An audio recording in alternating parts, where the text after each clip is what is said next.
नमस्कार. आज आपण दही पोहे बनवणार आहोत. त्यासाठी मी इथे जाडसर पोहे घेतलेले आहेत.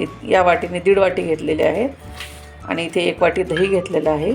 साखर घेतलेली आहे, कोथिंबीर, हिरवी मिरची, कढीपत्ता.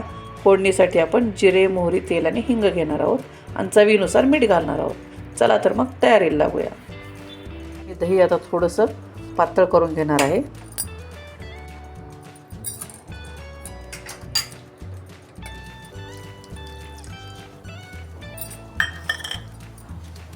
आता आपण साखर घालायची आणि चवीनुसार मीठ घालणार आहोत.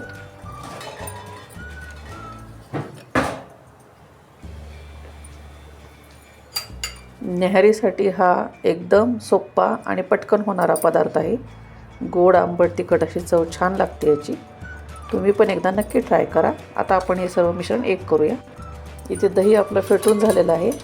आता आपण इथे पोहे मी हलक्या हाताने एकाच पाण्यात हे केलेलं भिजून घेतलेले आहेत. नाही भिजवलं तरी चालतं आहे पातळ पोहे असेल तर. आता आपण फोडणीची तयारी करून घेऊया. तेल तापत ठेवलं होतं. आता आपण या मोहरी, जिरे, कढीपत्ता, हिरवी मिरची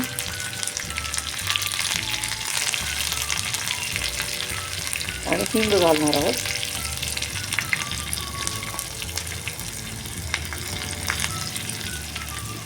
फोडणी आपली तयार आहे. ही फोडणी आपण आता पोह्यावर घालूया.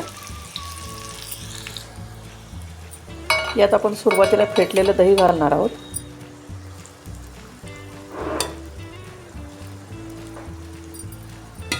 आणि याच्यावरच आपण ही फोडणी घालूया.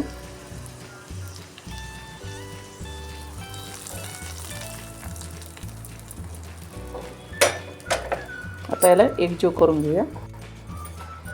हलक्या हाताने आपण याला एकजीव करून घेऊया. आता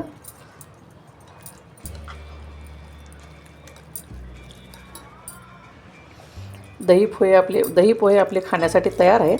आता आपण याला कोथिंबीर टाकून सर्व करूया खाण्यासाठी. झटपट असे आंबट, गोड, तिखट असे दही पोहे नाश्त्यासाठी तयार आहेत. धन्यवाद.